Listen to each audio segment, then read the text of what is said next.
இந்த 2 நாளா நேத்தும் இன்னைக்கும் அமெரிக்க நீதிமன்றம் அதானி குரூப்புக்கு அதானி குரூப் ஒரு இது பண்ணிருச்சு, இன்வெஸ்டர்ஸ் ஏமாத்திருச்சுன்னு சொல்லிட்டு அரஸ்ட் வாரண்ட் போட்டிருக்காங்கன்னு சொல்லிட்டு ஒரு பெரிய பிரச்சனை போயிட்டு இருக்கு. அதனுடைய உண்மைத்தன்மை என்ன அப்படிங்கிறது விளக்கக்கூடிய ஒரு சின்ன காணொலி தான் இது.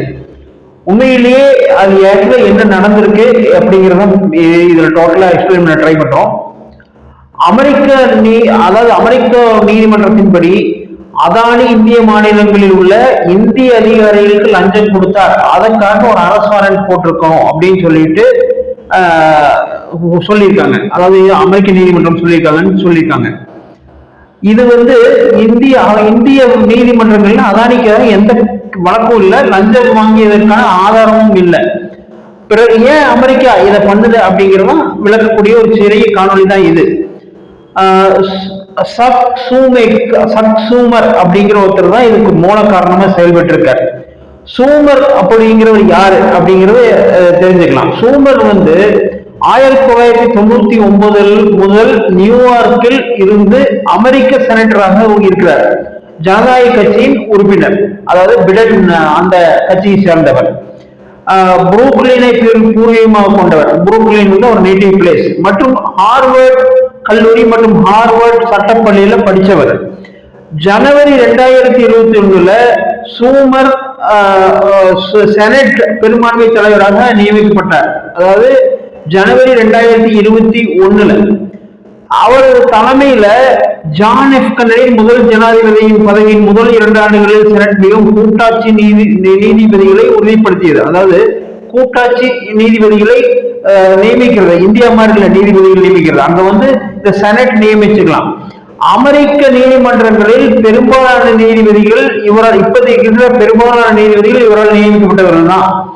இந்தியாவில் போல்லாமல் அமெரிக்காவில் உள்ள அமெரிக்க செனட் மூலம் நீதிபதிகள் நியமிக்கப்படுவார்கள். இது சூமரின் ஒரு அறிமுகம்.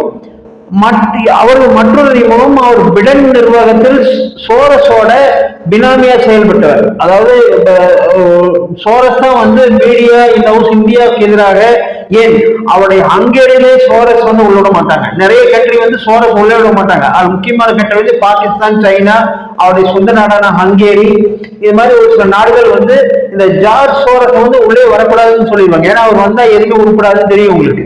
ஜார்ஜ் சோரஸ் தான் யார் ஜார்ஜ் சோரஸ் அப்படின்னா, இந்த லெப்டிஸ்ட், அதாவது இடதுசாரிகளுக்கும் காங்கிரஸ் போன்ற பினாமிகளுக்கும் அதாவது எலெக்ஷன்ல மாத்தி அமைக்கிறது, பங்களாதேஷ் பிரச்சனைக்கு முக்கியமான காரணம். அதாவது வேர்ல்ட ஒரு அன்செட்டில் பண்ணணும். இந்த இடத்துல ஜார்ஜ் சோரஸ் இருப்பாரு. கூடவே நம்ம ஆளுங்க எல்லாம் காங்கிரஸ்காரர்கள் கம்யூனிஸ்ட்காரங்க சேர்ந்துக்குவாங்க. இதுல முக்கியமான விஷயம்னா, இந்த பிரச்சனை இப்ப ராகுல் காந்தி அமெரிக்கா போயிட்டு வந்தார். ரீசெண்டா போன மாசத்துல அமெரிக்கா போயிட்டு வந்தார். அதுக்கப்புறம் தான் இந்த பிரச்சனை தலையிருக்கு. இது ஒரு முக்கியமான விஷயம்.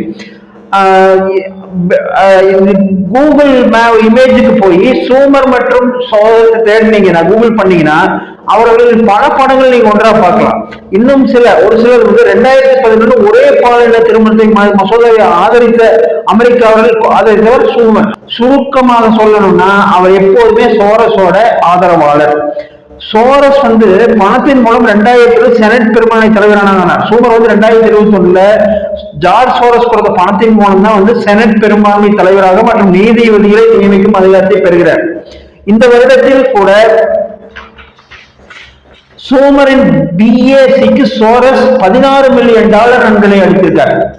சோரஸ், ஒபாமா, கிளின்டன் மற்றும் பிடன் ஆகியோருக்கு நன்கொடை அளித்தவரும் சோரஸ் தான். அதாவது ஒபாமா, கிளின்டன் மற்றும் பிடனுக்கு நன்கொடை அளித்தவர் சோரஸ். மார்ச் 2021 சூமர் யுஎஸ் நீதிமன்றத்தில் 3 புதிய வழக்குரைகளை பரிந்துரைக்கிறார். அவர்களில் ஒருவர் தான் ப்ரௌன். இந்த நியூயார்க்கின் கிழக்கு மாவட்ட நீதிமன்றத்திற்கான அமெரிக்க வழக்கறிஞராக அவரது பெயர் பரிந்துரைக்கப்படுகிறது. அதாவது ப்ரௌன்கிறவர் செப்டம்பர் 30, 2021 குரல் வாக்கெடுப்பு மூலம் அவரது நியமனம் அறிவிக்கப்படுகிறது.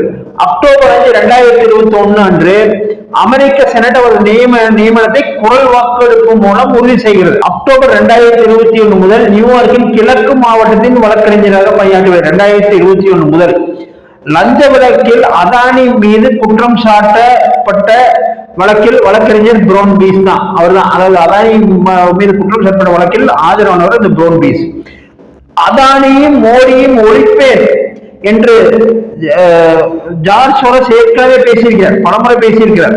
இந்த குற்றச்சாட்டின் பின்னணியில் சோரஸ் மற்றும் சூமர் இருப்பதற்காக வாய்ப்புகள் என்ன அப்படிங்கிறது பார்க்கலாம். ப்ரௌன் சூமரின் ரப்பர் ஸ்டாம்ப் மட்டுமே, அதாவது இந்த சூமர் தான் வந்து இது எல்லாத்துக்குமே மூல காரணி. ப்ரௌன் வந்து சூமரின் ரப்பர் ஸ்டாம்ப் மட்டுமே. நியூயார்க்கின் கிழக்கு மாவட்ட நீதிமன்றத்தின் நீதிபதியான நிக்கோலஸ் கராபிஸ் டொனால்டு ட்ரம்புடன் தனது விரோதத்தால் பிரபலமானவர். அதாவது நியூயார்க்கின் கிழக்கு மாவட்ட நீதிபதி நிக்கோலஸ் வந்து டொனால்டு ட்ரம்புக்கு பர்சனலான எதிரி, அவர் தனிப்பட்ட விரோதமானவர். அவர் கிளின்டன் குடும்பத்தால் நியமிக்கப்பட்டார் மற்றும் 2016-20 அவர் ட்ரம்பின் பல முடிவுகளை ரத்து செய்தார். புலம்பெயர்ந்தோர் அதாவது மைக்ரன்ஸ், அவங்களுக்கு வந்து நம்ம அமெரிக்கா வாயில்களை திறந்து வைக்க வேண்டும் என்று கூறியவர் தான். இந்த ஆண்டு நீதிபதி ட்ரம்ப் என்று அழைத்தார் பராக் ஒபாமா. அதாவது இந்த அதே ஆண்டு அந்த வருஷம் தான் வந்து ட்ரம்ப் ஆதரவாளர்களை இனவெறியர்கள் என்று கூறினார் ஒபாமா.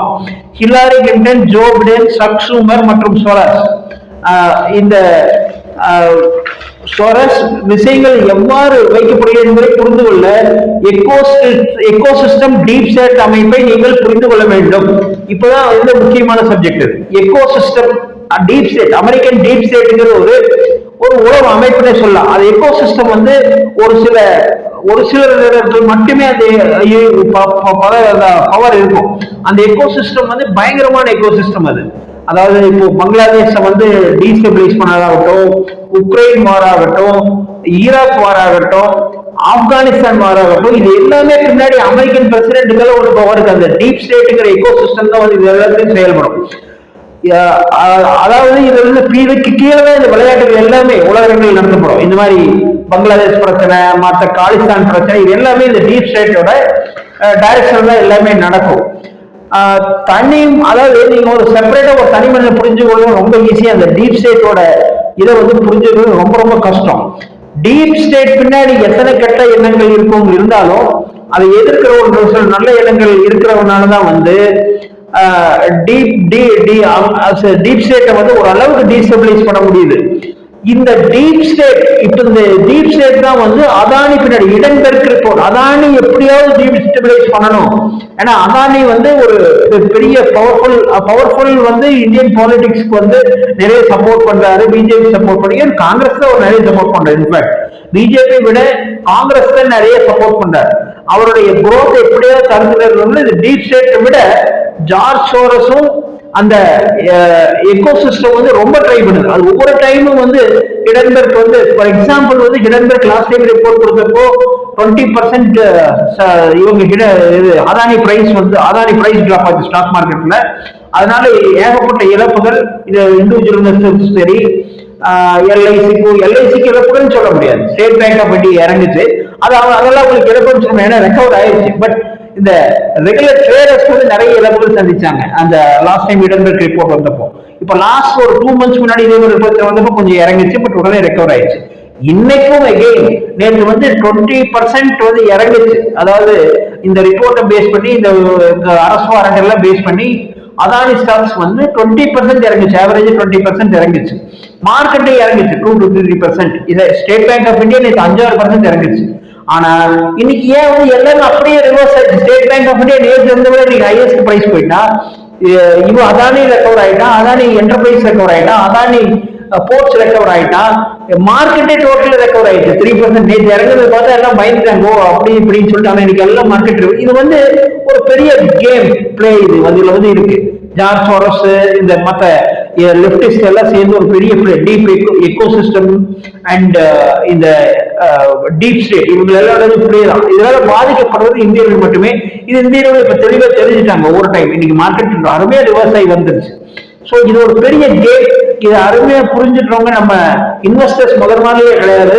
முதல் வந்து எஃப்ஐஎஸ் மட்டுமே கண்ட்ரோல் பண்ணிட்டு இருந்த மார்க்கெட். ஜார்ஜ் சோரஸ் மாதிரி ஒரு வேலைக்காரங்க மார்க்கெட்டை கண்ட்ரோல் பண்ணிட்டு இருந்தாங்க. இப்பெல்லாம் வந்து இந்தியன் ரீட்டைல் இன்வெஸ்டர்ஸ் கண்ட்ரோல் பண்ண ஆரம்பிச்சிட்டாங்க. அதனால மார்க்கெட் எல்லாமே இருக்கு. பெரிய அடிதான் அவங்களுக்கு பொறுத்த வரைக்கும். இந்த காங்கிரஸ் அண்ட் லெப்டிஸ்ட், அதாவது இடதுசாரிகள் வந்து இந்திய முன்னேறுவது எதுவுமே விரும்பவே மாட்டாங்க. அதானி, இப்போ அதே அதானி வந்து நம்ம தெலுங்கானாலையும் கர்நாடகத்திலையும் காங்கிரஸ் ஆளுகிற மாநிலத்திலேயே இன்வெஸ்ட்மெண்ட் பண்ணிருக்கேன். ஏன் திமுக ஆளுகின்ற மாநிலத்தில், அதாவது இந்திய அலையன்ஸ் ஆளுகின்ற மாநிலங்களும் இன்வெஸ்ட் பண்றாங்க. அப்பெல்லாம் வந்து அதானி பத்தி தெரியலையா? அதானியோட டார்கெட் ஏன் பண்றாங்கன்னா, அதாவது மோடி எப்படியாவது டீஸ்டபிளைஸ் பண்ணும், எப்படியாவது ஒரு பிஜேபி டீஸ்டபிளைஸ் பண்ணுங்கிறத காங்கிரஸ் ஆளுங்க. ராகுல் காந்திக்கு வந்து எப்படி வேணாலும் குற்றச்சாட்டு சொல்லலாங்கிற வந்து அவர் முடிவு பண்ணிட்டார். எப்படி வேணா ஏதோ தூக்கி வீசு, நம்மளுக்கு வந்து பவர் வந்தா சரி, பவர் வந்ததுக்கு பாத்துக்கலாம். அவரோட மெயின் என்னன்னு கேட்டீங்கன்னா, அதாவது இந்தியா வந்து எங்களுடைய ஃபேமிலி ப்ராப்பர்ட்டி, அது எப்படி வந்து மத்தவங்க ஆளலாம், பிரதமர் ஆளலாங்கிற ஒரு பெரிய அவசரம் அவங்களுக்கு, காங்கிரஸுக்கும் சரி ராகுல் காந்திக்கும் சரி. எப்படியாவது ஆட்சி பிடிக்கணும், ஆட்சி பிடிச்சதுக்கு அப்புறம் பாத்துக்கலாம். அதான் வந்து இந்த சுவாரஸ் இந்த மாதிரி ஆளுகள்லாம் யூஸ் பண்ணி என்னென்னவோ பண்றது. நேற்று ஒரு பிரஸ் கான்பரன்ஸ்ல ஒரு கேட்ட கேள்விக்கு அவரால் கரெக்டா பதில் சொல்ல முடியல. ராகுல் காந்தி வந்து கேட்ட கேள்விக்கு அவரால் உடனே பிஜேபி கடந்து போக ட்ரை பண்றாரு. அவருக்கு எந்த அறிவும் கிடையாது. ராகுல் காந்தியை பொறுத்த வரைக்கும் எந்த பேசிக் அறிவும் கிடையாது. ஒரே ஒரு குவாலிஃபிகேஷன் நேரு ஃபேமிலி, அவ்வளவுதான். மற்றபடி எந்த அறிவும் கிடையாது. இந்த மாதிரி மற்ற டீப் ஸ்டேட் எல்லாம் யூஸ் பண்ணி பிஜேபியோ இல்ல மோடியோ டீஸ்டபிளைஸ் பண்ணணும்னு நினைக்கிறது எப்பவுமே நடக்காது.